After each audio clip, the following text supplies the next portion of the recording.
Not long ago, the 19th CPC National Congress officially put forward Xi Jinping's thought on socialism with Chinese characteristics for a new era. The Xi Jinping thought is a whole range of Xi Jinping's fundamental ideas and principles. Here I will discuss with you briefly his economic thinking to see to what extent it's new, fresh, and to examine its possible implications for China and beyond. I see three broad categories in his economic thinking: people orientation, qualitative change, and new industrial revolution. Let me discuss them one by one. First, Chinese economic development should be people-oriented and should meet the needs of the Chinese people for better life, which also means providing better services for the people for their whole life cycle, from childbirth to elderly care and more, which means unprecedented more opportunities for development, for innovation, given the size of the Chinese population. This approach is interesting because it's in sharp contrast with Donald Trump's approach, which may be called voters-oriented. People-oriented economy and voter-oriented economy produce different results. The people-oriented economy is highly inclusive and brings tangible benefits to the vast majority of the people, which is the case of China over the past 4 decades. And the voter-oriented one leads to greater social division and growing gaps between rich and poor. Second, China's main economic objective is now to strive for better quality, better quality, better quality, rather than quantity. Quality is a key word for Xi Jinping's economic thinking. After more than 3 decades of rapid growth, China's economy has been transitioning to slower but higher quality growth, which is only natural for a country with such positive ambitions. Third, embracing the new technological revolution is vital for China's future success. So China embraces the bullet trains, the internet economy, and AI and renewable energies, making them the new drivers for the Chinese economy. China missed the first industrial revolution of steam engines and missed the second industrial revolution of electricity.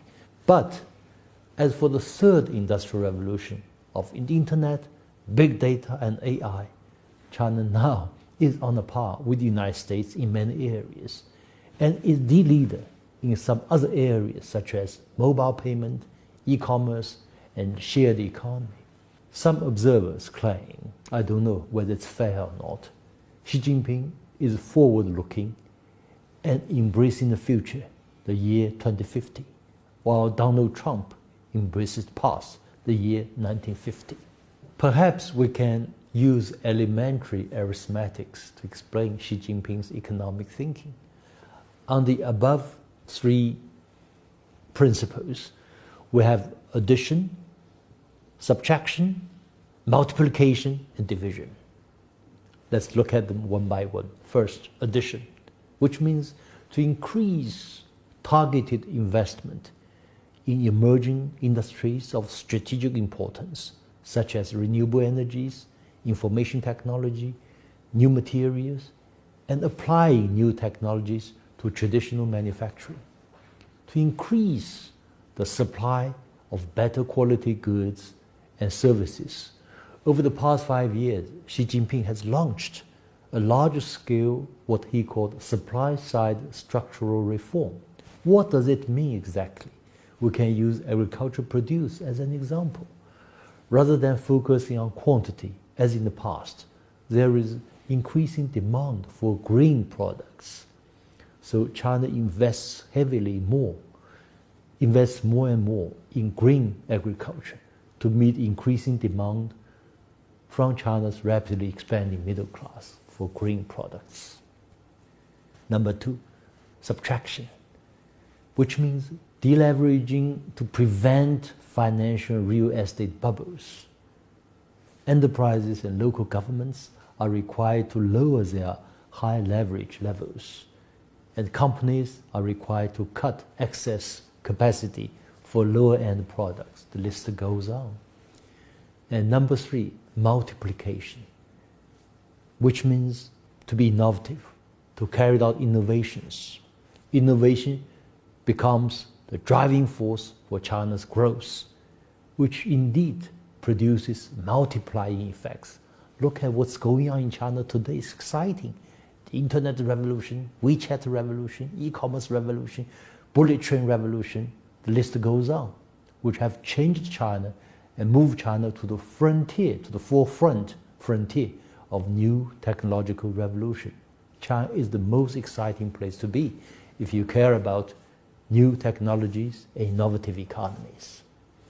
And number 4, division, which means the subtraction of subtraction, which means the deleveraging to prevent financial real estate bubbles by big margin, to close this kind of polluting factories with doubled efforts.